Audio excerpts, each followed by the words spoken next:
La silver economy, vous en avez sans doute entendu parler. Mais que recouvre cette notion et pourquoi un tel intérêt? Le concept repose sur un constat. L'augmentation continue de l'espérance de vie combinée aux effets démographiques de la génération du baby-boom a généré ce qu'on appelle la gérontocroissance. En 2014, la France comptait 16 millions de personnes âgées de 60 ans et plus. Elles seront 20 millions en 2030, soit 30% de la population. La société française va donc être confrontée à de nombreux défis pour répondre à leurs besoins et à leurs attentes. Les pouvoirs publics qui sont mobilisés sur le sujet ont lancé la filière Silver Economy en 2013. Cette filière vise à encourager les innovations, ce qui représente un vrai potentiel en termes de retombées économiques, mais également d'emplois. Ceci pour de très nombreux secteurs d'activité en France et à l'export. Une des actions importantes du contrat de filière est la normalisation, avec une dimension et une ambition européenne. C'est pourquoi le groupe de réflexion AFNOR sur la Silver Economy, rassemblant plus de 100 experts de tous horizons, a été créé. Alors, quels sont les objectifs de ce groupe? Les objectifs sont triples. D'une part, bien cerner les enjeux et besoins propres à la filière Silver Economy, identifier les besoins de normalisation pour la filière, formuler des recommandations dont la mise en œuvre permettra de répondre aux besoins exprimés et identifiés, ceci grâce à la normalisation. Pour atteindre ces objectifs, les membres du groupe de réflexion ont mis en commun leur expertise pour étudier les aspects du bien vieillir dans 3 groupes. Alors, ces 3 groupes, d'une part, cartographie d'une personne dans son parcours de vie, ensuite, état des lieux des référentiels existants autour de la Silver Economy, et puis, besoins consommateurs avec la réalisation d'une enquête nationale. Alors, l'angle retenu est celui du parcours de vie de la personne âgée, pour lequel une cartographie des normes volontaires et référentiels privés a été établie par secteur d'activité. Cela aboutit à un raisonnement prenant en compte la situation de la personne, qu'elle soit active, fragile ou en perte d'autonomie. Des facteurs peuvent influencer sur le passage d'une phase à l'autre. D'une part, l'état de santé, donc l'accès aux soins et la prévention, le cadre de vie, les besoins fondamentaux qui sont se déplacer, s'alimenter, les relations familiales et sociales, et également la place et l'aide apportée par les proches et les professionnels dans la vie quotidienne. Ces domaines sont autant de marchés potentiels pour les entreprises qui veulent s'engager dans la filière Silver Economy. Alors, la première initiative dans ce projet, c'est la réalisation d'un inventaire sur les normes volontaires et référentiels privés existants qui a permis de définir des zones non couvertes de manière à identifier des pistes de développement et d'innovation pour les entreprises. Pour un entrepreneur, consulter une norme volontaire, qui est outil de structuration de la filière, permet de gagner du temps, de déployer son activité dans des conditions optimales.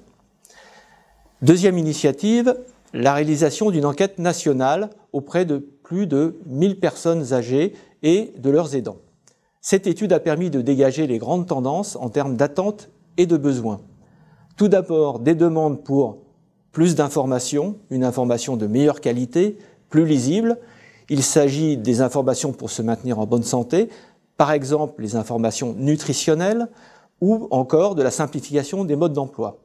Alors également, une demande pour davantage d'informations sur les structures de conseil et d'information, justement, sur les structures d'accueil et les aides au financement.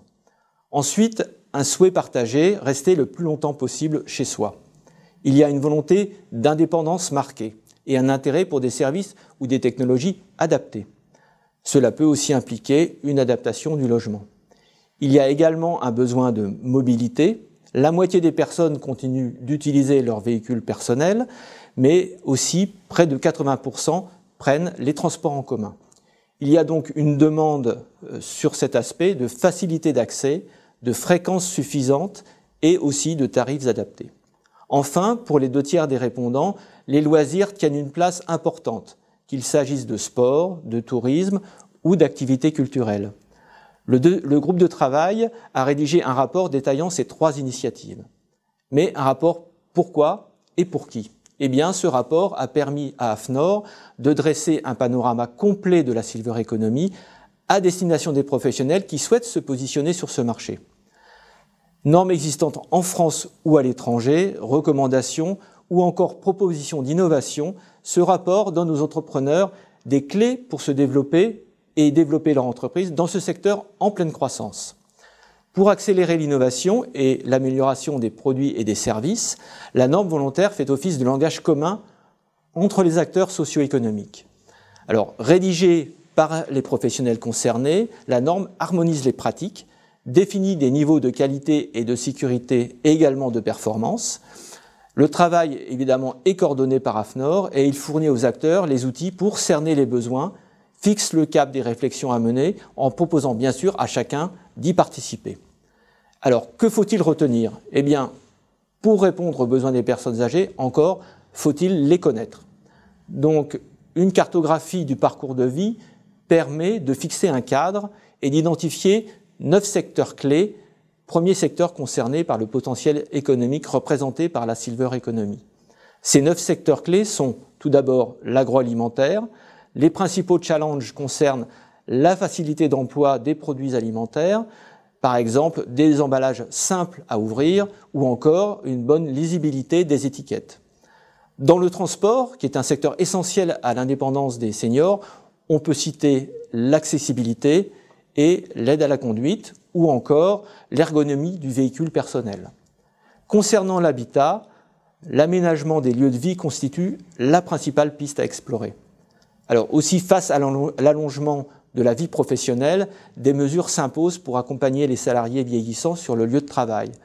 Là encore, on trouve la question de l'accessibilité des lieux, ainsi que la question de l'ergonomie du poste de travail, voire la reconversion dans certains cas. Les employeurs doivent réfléchir au statut des aidants familiaux dans ce domaine pour leur permettre de concilier travail et obligations familiales. Cinquième secteur clé, la santé et l'action sociale. Donc, dans ce domaine, les objets et services connectés révolutionnent le secteur, tels que les tensiomètres, les balances, la téléconsultation. La thérapie à domicile se développe et on voit un engouement pour les résidences de services qui ouvrent également un vaste marché. Dans les services financiers, livret bancaire adapté et réforme du viager figurent parmi les produits en plein développement. En parallèle, il est nécessaire de simplifier les services. Septième secteur, celui des sports, du tourisme et des activités culturelles.